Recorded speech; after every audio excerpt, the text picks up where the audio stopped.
그러니까 중복, 말복 뭐 이런 때 많이들 드시는데요. 백두산 삼계탕, 궁중삼계탕 해서 이런, 왜 문자만 쓰지 않고 도형까지 썼을까요? 서재경 개성 전통 한방 삼계탕 개성 전통 본가. 예, 읽기도 굉장히 힘든데요. 상표는 이 상표 쓴 바 그대로 사용을 해야 합니다. 예를 들어서 이것을 개성 전통 본가 써서는 안 된다는 거죠. 한가득 삼계탕, 한가득 삼계탕. 네, 계림원 누룽지 삼계탕. 네, 조가변 삼계탕. 예, 영주 삼계탕, 육안의 삼계탕, 원림댁 삼계탕, 달돌이 삼계탕 개.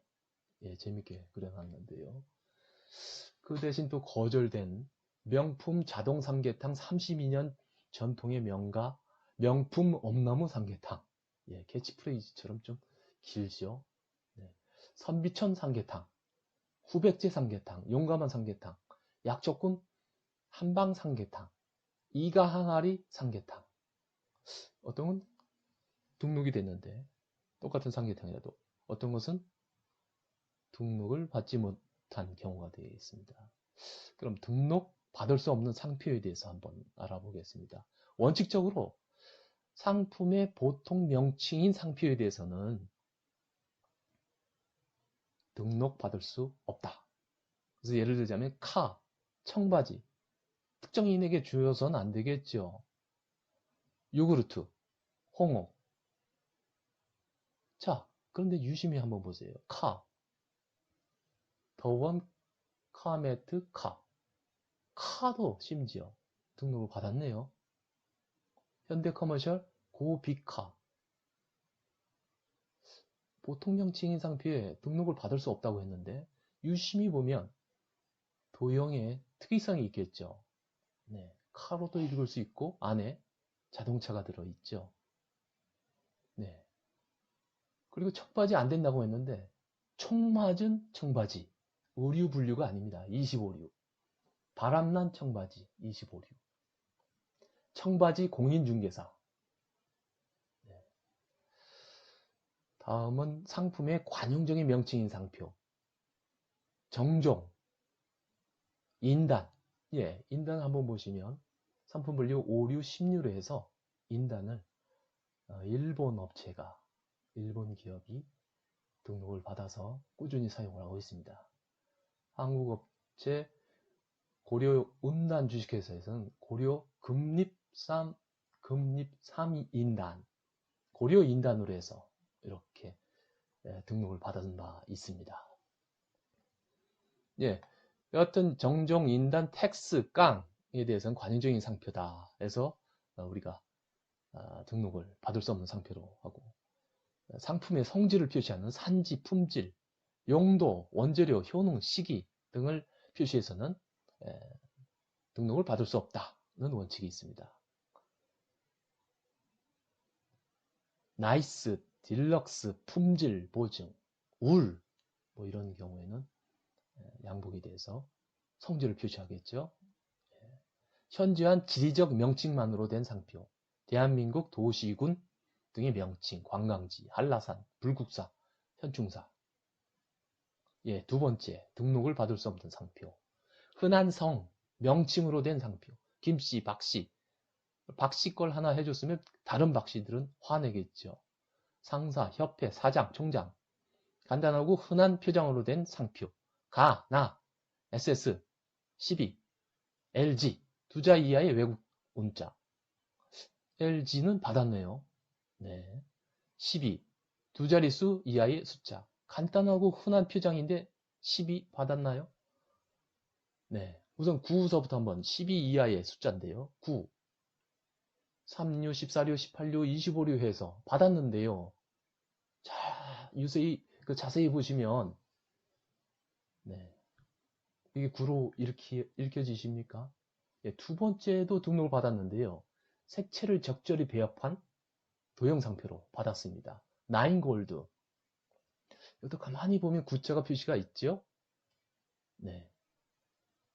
헤어업체에서도 받았습니다. 9. 상스러운 숫자인가 보죠? 예. 다음 12도 받았습니다. 12. 네. 12. 이건 12가 거꾸로 됐네요. 도형상표로 해서. 12로는 받을 수 없다 하는 것을 알고 12N. 이건 디스플레이 쪽에 가깝죠? 12로 해서 등록을 받은 바 있습니다. 등록을 받을 수 없는 상표 세 번째입니다. 인종, 민족, 종교, 고인과의 관계를 허위로 표시하는 상표. 양키, 니그로, 로스케, 깜둥이 이런 것은 안 된다는 거죠.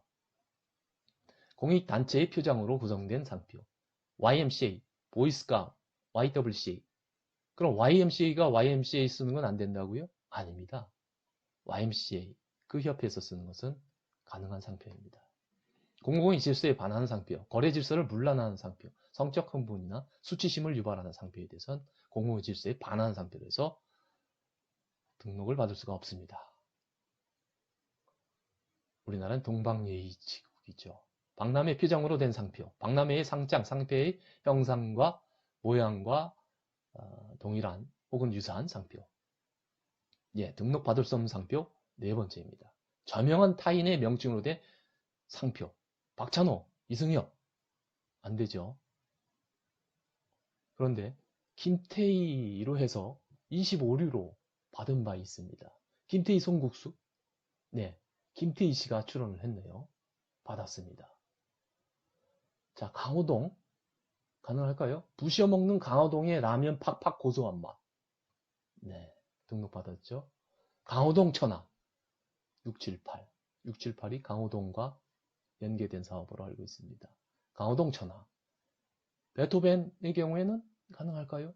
베토벤 바이러스 특정 드라마였었는데요. MBC. 화덕과 베토벤. 양지사에서도 이렇게 16류로 해서 받은 바 있습니다. 아까 제가 동네 한 바퀴 돌면서 허준의 간판에 대해서 말씀을 드렸는데요.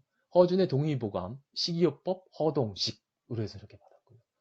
허준, 그래서 3류로 받은 바 있고요. 허준 서울국제영화제, 허준 할매 건강TV, 허준은 왜 요리를, 오리를. 예, 재밌는 상표죠. 그 상표의 유사 여부의 판단의 잣대에 대해서 한번 알아보겠습니다. 형식적인 기준으로서 추상적, 일반적, 출처 혼동이 있는가? 출처 혼동이 있는가 없는가가 상당히 중요합니다. 일반적인 원칙은 객관적, 전체적, 이가 띄워놓고 봤을 때 일반 소유자나 거래자가 상표에 대한 직관적으로 인식을 할 수 있는가? 전체적으로 볼 때 명확히 출처 혼동을 피할 수 있는 경우, 그런 경우에는 저거는 그 회사의 상표야, 비유사로 본다는 거죠. 다음은 시청각별로 해서 상표의 유사 여부를 판단하는 잣대입니다. 외관적으로 볼 때 문자, 도형, 기호 등의 외관상의 형상을 얘기를 합니다. 칭호, 발음이라고 얘기를 하는데요. 거래상 어떻게 불려지는가로 결정을 한다는 것이죠.